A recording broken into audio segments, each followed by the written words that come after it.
अस्सलाम वालेकुम नाज़रीन, आप देख रहे हैं नसीम ज़हरा पाकिस्तान। आज 19 अप्रैल का सूरज जैसे ही तुलू हुआ, पाकिस्तान के सामने एक बहुत बड़ा सवाल उठा। और सवाल क्या था?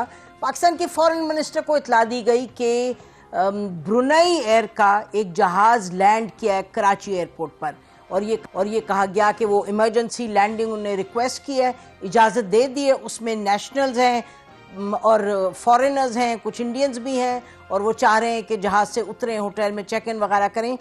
तो पाकिस्तान ने जो उसकी एक अपनी हमेशा का एक रिकॉर्ड है, उसका एक ट्रेडिशन है कि जब कोई फंसा हो, कोई मुश्किल में हो, इमरजेंसी में, तो उनको इजाज़त दी जाती। पाकिस्तान के फॉरेन मिनिस्टर ने लैंडिंग की इजाज़त दी, उनको कहा गया पैसेंजर्स को भी उतरने दें। और तो ये जब मामला सामने आया तो उसका सियाको सबाक ये था कि आज अलग सुबह इजराइल ने इस्फहान में, यानी ईरानियन टेरिटरी इस्फहान में, उनके न्यूक्लियर रिएक्टर के करीब कुछ ड्रोन्स मारे। जो ईरानियन डिफेंस थी, उसने जो ड्रोन्स थे उनको इंटरसेप्ट किया और वो कोई नुकसान नहीं पहुंचा सके। लेकिन सवाल ये उठा कि क्या दुनिया तीसरी आलमी जंग की तरफ जा रही है? और ये सवाल क्यों उठा? इसलिए उठा क्योंकि एक तो गाजा में जो क़यामत ढाई हुई है इजराइलियों ने, वो अक्टूबर 9 को यकीनन फ़लस्तीनियों के हाथों इजराइली वो भी मारे गए जो मासूम शहरी थे। लेकिन बहरहाल उसका एक लंबी तारीख़ है, 70 साल से 72 साल से जो जुल्म हो रहा है फ़लस्तीनियों पे। जो अक्टूबर 9 के बाद फिर हमने देखा जिस तरीके से इजराइल ने बर्बरियत शुरू की, फस्तायत शुरू की, जेनोसाइड शुरू की। जो ममालिक बहुत से, यानी कि अमेरिका लीड में और साथ यूके भी, और ईयू की जो प्रेसिडेंट है, इन सब ने पूरी मदद की इजराइल को एक जेनोसाइड लॉन्च करने की। उसके बाद आपने देखा कि आज एज वी स्पीक कोई 34-35 हज़ार के करीब फ़लस्तीनी, जिसमें बच्चे, बूढ़े, ख़वातीन, नौजवान मारे गए हैं, शहीद हुए हैं। और साथ जो इजराइली हैं वो कोई 1100 के करीब इजराइली मारे गए। हम कहते हैं कोई भी ना मारा जाए जो मासूम है, लेकिन आप देखिएगा, लुक एट द कॉन्ट्रास्ट, ये 35 हज़ार के करीब मारे गए। फिर ये बात उधर ही चल रही है, उधर हम देख रहे हैं कि एक कानून जो है, बैनुल अक़वामी कानून, एक कानून की धज्जियां उड़ाई हैं बिल्कुल इन्होंने, इजराइलियों ने। और अमेरिका और जो यूके है और जो वेस्टर्न ममालिक हैं वो सपोर्ट कर रहे हैं। याद रहे कि कल शाम में नाज़रीन आज अटैक किया इन्होंने, और उससे कुछ ही घंटे पहले यूएन सिक्योरिटी काउंसिल में एक रेजोल्यूशन, करारदाद अल्जीरिया ने टेबल की, जिसके तहत फ़लस्तीनियों को फुल स्टेटहुड जो थी और फुल मेंबरशिप मिलनी थी। उसमें उन्होंने ये रिक्वेस्ट किया कि यूनाइटेड नेशन जो है वो अक़वाम मुत्तहिदा में इनको फुल मेंबरशिप मिले। लेकिन 14 ममालिक में किस एक मुल्क ने उसको वीटो किया? None other than the United States of America. और उनके जो रिप्रेजेंटेटिव थे उन्होंने कहा जी नहीं, ये बात इसलिए ठीक नहीं है क्योंकि ये तो डिप्लोमेसी से चीज़ें हल होंगी, ये ज़बरदस्ती मेंबर बनाना, अभी तो बहुत मामला ठीक होने हैं, उसके बाद मेंबर बनाया जाएगा। और साथ यूके ने एब्सटेन किया और स्विट्ज़रलैंड ने एब्सटेन किया। बाकी तमाम जो मेंबर्स थे यूनाइटेड नेशन सिक्योरिटी काउंसिल के, उन्होंने कहा फ़लस्तीन को बनाया जाए फुल मेंबर। लेकिन नहीं, जो अमेरिका की एक अपनी ट्रेडिशन है उसने कायम रखी कि फ़लस्तीन के ख़िलाफ़ और जो फस्तायत से भरी हुई, जो बर्बरियत से भरी हुई एक रियासत जो उसके तरीक़े रहे हैं, उस रियासत को फिर से उन्होंने सपोर्ट किया। अब हम देख ही रहे हैं कि और ये जो जिस तरीके से अक्टूबर 9 के बाद जब इनका रद्द अमल आया है इजराइल का, और रद्द अमल तो अक्टूबर 9 के वाले से क्या कहें कि 70 साल से तो ये लगे हुए हैं कि फ़लस्तीन को एक फ़लस्तीनी जो है उनके बस में हो तो मार दें। आज जो मामलात हुए हैं, जिस पे हमने देखा कि कुछ ही घंटे पहले G7 का एक इजलास हुआ कप्री में, इटली में, और उस इजलास में ये देखेगा कि उन्होंने कहा, जितने तमाम ममालिक थे उनकी रेजोल्यूशन आई, उन्होंने कहा कि ईरान को हम ये तंबीह करते हैं, हम वार्न करते हैं कि उनके खिलाफ हम और सैंक्शंस लगाएंगे।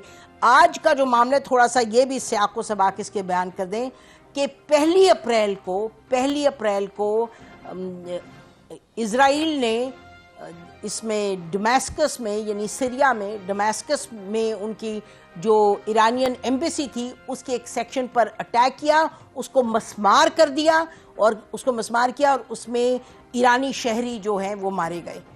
तो ये जब उन्होंने किया, कानून भी वायलेट किया, बैनुल अक़वामी हर कानून वायलेट किया उन्होंने। जब आपकी एम्बेसी किसी मुल्क में होती है और में दैट इज़ योर टेरिटरी, आपकी कंसिडर की जाती है, तो असूलन ईरानी टेरिटरी पे उन्होंने अटैक किया और ईरानी शहरी मारे। और जब बहुत से वेस्टर्न ममालिक ने उसको कुछ नहीं कहा, बिल्कुल कुछ नहीं कहा, तो जब ईरान ने 13 तारीख को 12 दिन 13 दिन सोच के 13 तारीख को फिर उन्होंने कुछ दर्जनों के हिसाब से ड्रोन्स वगैरह अटैक किए, दागे इजराइल की तरफ। जब वो ड्रोन्स दागे तो उसके नतीजे में कुछ ज़्यादा नुकसान नहीं दिखाई दिया, जानी नुकसान कोई नहीं हुआ, कुछ लगा बिल्डिंग्स वगैरह जली हैं। जब इन्होंने अटैक किया अपनी सेल्फ डिफेंस में और सबने कहा कि जी उनका हक बनता है, जब आपने उनकी टेरिटरी को दमास्कस में अटैक किया और लोग मारे, तो फिर दुनिया जो वेस्टर्न ममालिक है, मगरबी ममालिक बहुत से बोल उठे और बहुत ईरान को उनको क्रिटिसाइज़ किया और कहा गलत है।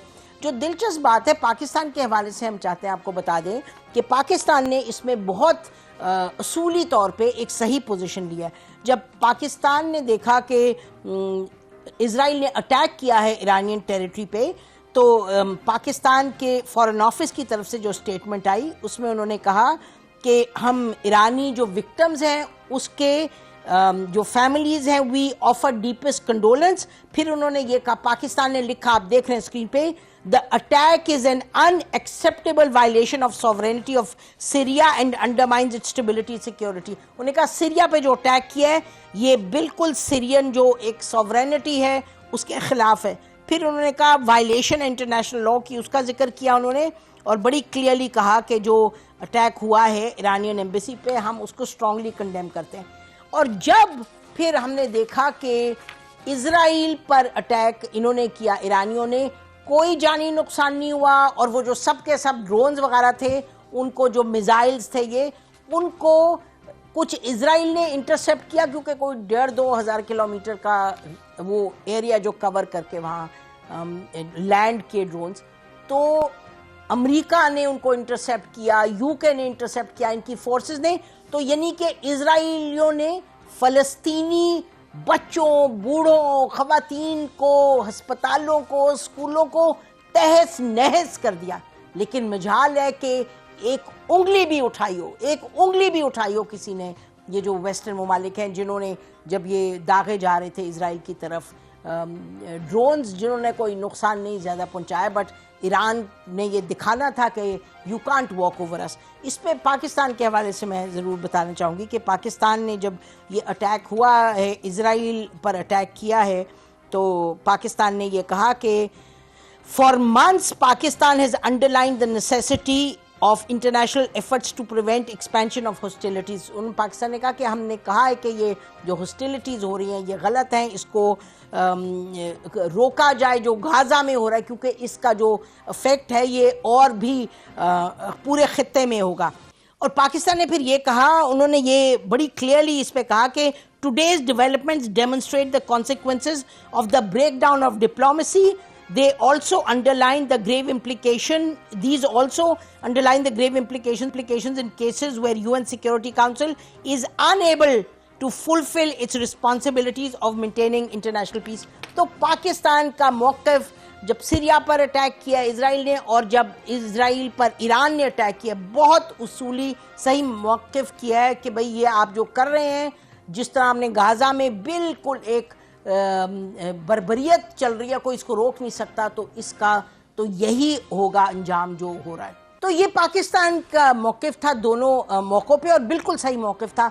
और जो जब देखा वेस्टर्न प्रेस में बहुत लोग खड़े हुए हैं उसूल पर भी, तो जब वेस्टर्न प्रेस में ये देखा कि यूके और यूएस इसको कंडेम करता जा रहा है, ईरान को करता जा करते। अच्छा, एक और जो बात हुई, जब सऊदी अरेबिया के आए फॉरेन मिनिस्टर यहाँ, तो हम भी बड़ी तनकीद करते हैं कि पाकिस्तान के काफ़ी कर रहा है, क्या कर रहा है, हमारी एक कायद आज़म की जो एक लेगेसी है उसको हमें लेके चलना है फ़लस्तीन के हवाले से।